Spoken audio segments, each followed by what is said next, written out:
ढोंगी धीरेन्द्र शास्त्री का काला चेहरा सबके सामने आ चुका है। सोशल मीडिया पर खबर वायरल है कि कन्याओं के विवाह करवाने के पीछे धीरेन्द्र शास्त्री का वो घिनौना सच छुपा था जो आखिरकार सबके सामने आ ही गया। उस मठ में, उस मंदिर में भगवान के नाम पर उसने जो धोखाधड़ी की, जो फ्रॉड किया, वो आखिरकार सबके सामने पूरी तरीके से ओपन हो चुका है।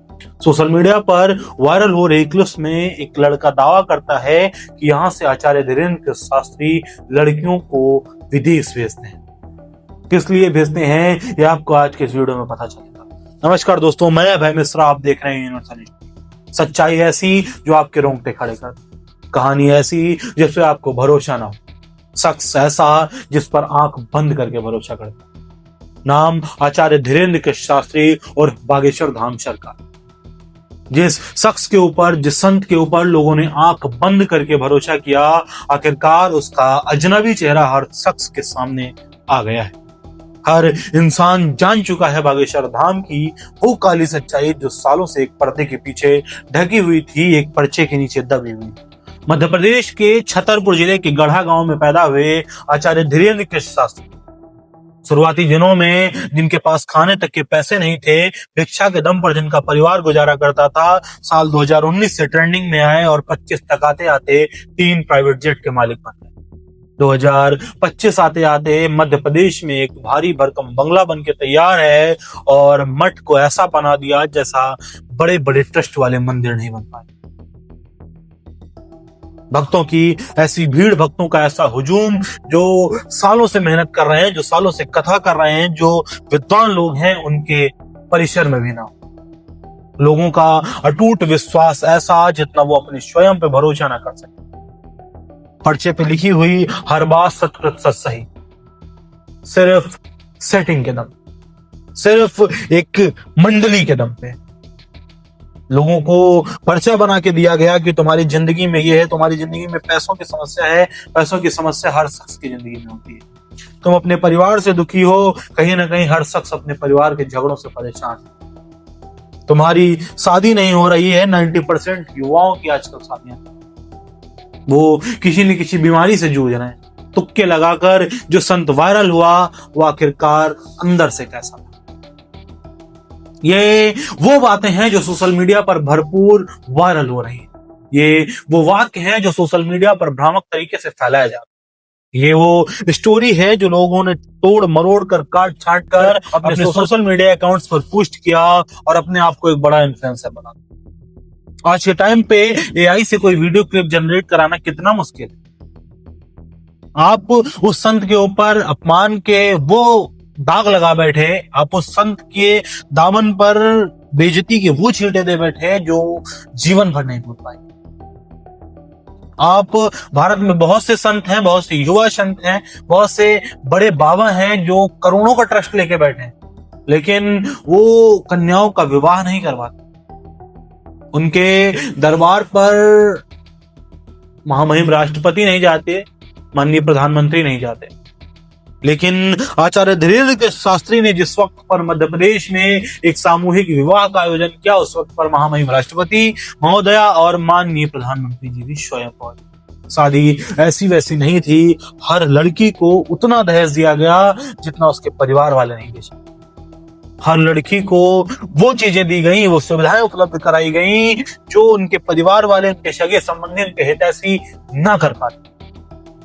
और वही लड़कियां वहां से शादी करके निकली तो उन्हीं बागेश्वर धाम सरकार के ऊपर मिथ्या आरोप लगा बैठे कि इन्होंने शादी करवाने के बहाने से मेरे साथ ये किया, इन्होंने लड़कियों को बाहर भेजा, ये लड़कियों के सप्लायर हैं, किसी ने क्या क्या। एक शख्स है, मध्य प्रदेश का नेता है, मैं उसका नाम नहीं लेना चाहता हूं, वो आचार्य धीरेन्द्र शास्त्री को शास्त्रार्थ की चुनौती दे देता है। काला अक्षर भैंस बराबर, बहुत पहले कहावत सुनी थी मैंने। उस इंसान को इतनी सी तमीज नहीं है और वो आचार्य धीरेन्द्र शास्त्री को चुनौती देता है कि कल का आया बच्चा हमें सिखाएगा। कोई चमत्कार नहीं होता, कोई ऐसा पर्चा नहीं बना सकता कि लोगों का भविष्य बता सके, लोगों का वर्तमान बता सके। आचार्य धीरेन्द्र शास्त्री कैसे ये चमत्कार कर रहे हैं? महामूर्ख हो तुम। आचार्य धीरेन्द्र शास्त्री ने कभी कहा ही नहीं कि मैं कोई चमत्कार कर रहा हूं। उन्होंने कहा कि हनुमान जी की शक्ति के आधार पर, हनुमान जी की शक्ति के बेस पे मैं सब कुछ करता हूं। उनकी शक्ति के बिना, उनके आशीर्वाद के बिना ये कर पाना संभव नहीं है। आचार्य धीरेन्द्र शास्त्री ने कभी खुल के नहीं कहा कि मैं कोई चमत्कार कर रहा हूं या मेरे चमत्कार के दम पे लोग इकट्ठे हो रहे हैं। आचार्य धीरेन्द्र शास्त्री ने कभी किसी को नहीं बुलाया कि तुम आओ मेरे दरबार में बैठो, आके मुझसे पर्चा बनवाओ। नहीं कहा किसी से धीरेन्द्र शास्त्री ने कि तुम मेरे यहां आओ और हम तुम्हारा विवाह करवाएं। जो उनके पास गया कि मेरे परिवार के पास इतनी सामर्थ्य नहीं है कि वो मेरा विवाह करवा पाए, या परिवार वाले स्वयं गए कि मैं अपनी बच्ची का विवाह नहीं करवा सकता, तब आचार्य धीरेन्द्र शास्त्री ने समुचित व्यवस्था के साथ उसका विवाह करवाया। डूब मरो चुल्लू भर पानी में जो ऐसे संत के ऊपर ऐसे अपमान, ऐसे घिनौने शब्द बोल रहे हैं, शर्म करो। वो शख्स जो एक सनातन पदयात्रा निकालता है तो बड़े से बड़ी सेलिब्रिटी उसके साथ हो जाती है। संजय दत्त जैसी सेलिब्रिटी इसके साथ बैठती है। प्रधानमंत्री श्री नरेंद्र मोदी जैसे महान व्यक्तित्व वाले शख्स उसके साथ जाते हैं, हाथ मिलाते हैं, बैठते हैं और मंच साझा करते हैं। देश की प्रथम नागरिक हमारी राष्ट्रपति श्रीमती द्रौपदी मुर्मू जी जिनके साथ मंच साझा करती हैं, आखिरकार उस शख्स के अंदर ऐसा कौन सा दोष तुमने देख लिया कि उसके ऊपर इतने घिनौने आरोप लगा दिए, इतने कुकृत्यों का आरोप लगा दिया।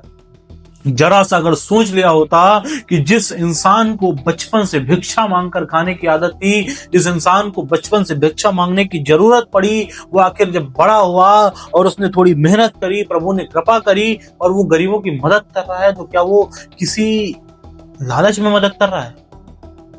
वो सिर्फ इस लालच में मदद कर रहे हैं ताकि कोई उनके जैसे भीख ना मांगे, किसी का परिवार उनके परिवार के जैसे मजबूर ना हो। लेकिन जो मूर्ख हैं, जो मैं ये कहूंगा कि जिन्होंने राजनीति को राजनीति नहीं रखा, उन्होंने राजनीति को धर्म में जोड़ दिया, जिन्होंने सेकुलरिज्म का वो झंडा लगा रखा है कि जैसे सारी जिम्मेदारियां उन्हीं के पास है, और वो हमारे बाबाओं का अपमान करने से निमिष मात्र भी चूकते नहीं। बागेश्वर धाम के ऊपर ये घिनौने आरोप लगाने वाला एक शख्स नहीं था, एक लड़की नहीं थी जिसका वीडियो वायरल हुआ, पूरा का पूरा विपक्ष था। रीजन मैं बहुत खुले शब्दों में कहूंगा, रीजन सिर्फ इतना है कि बागेश्वर धाम सरकार को बीजेपी समर्थन देती है, बागेश्वर धाम सरकार को आरएसएस समर्थन देती है, और ऐसे अनगिनत हिंदू संगठन हैं जो बागेश्वर धाम सरकार को समर्थन देते हैं, और ये बात लोगों को चुभती है। बागेश्वर धाम के ऊपर जो भी आरोप लगे पूरी तरीके से मिथ्या हुए, न किसी कोर्ट ने सजा सुनाई, न किसी थाने में कोई एफआईआर दर्ज हुई, न कोई मुकदमा हुआ, उनका चरित्र बिल्कुल साफ। लोगों ने उनके दामन पे अनगिनत छींटे उड़ाए, अनगिनत बार उन्हें अपमानित करने का प्रयास किया गया, लेकिन बागेश्वर धाम का किरदार बिल्कुल दूध की तरह, बिल्कुल शीशे के तरीके से साफ है और हमेशा बना रहेगा। किसी भी संत, किसी भी मर्यादित व्यक्ति, किसी भी संगठन, किसी भी मठ का जो मठाधीश है, कोई भी साधु, कोई भी कथावाचक, इसके ऊपर गंदे घमंड करना, गंदी तरीके से बात करना, उसका अपमान करना, यही कितना बड़ा पाप है, यही अपने आप में एक जघन्य अपराध है। अगर तुम वो कर रहे हो तो खाक तुम हिंदू हो, और अगर तुम हिंदू होके भी हिंदू का समर्थन नहीं कर रहे हो तो खाक तुम हिंदू। आज के इस वीडियो में बस इतना ही, मिलते हैं फिर किसी और वीडियो में ऐसे ही किसी संत की कहानी के साथ। तब तक के लिए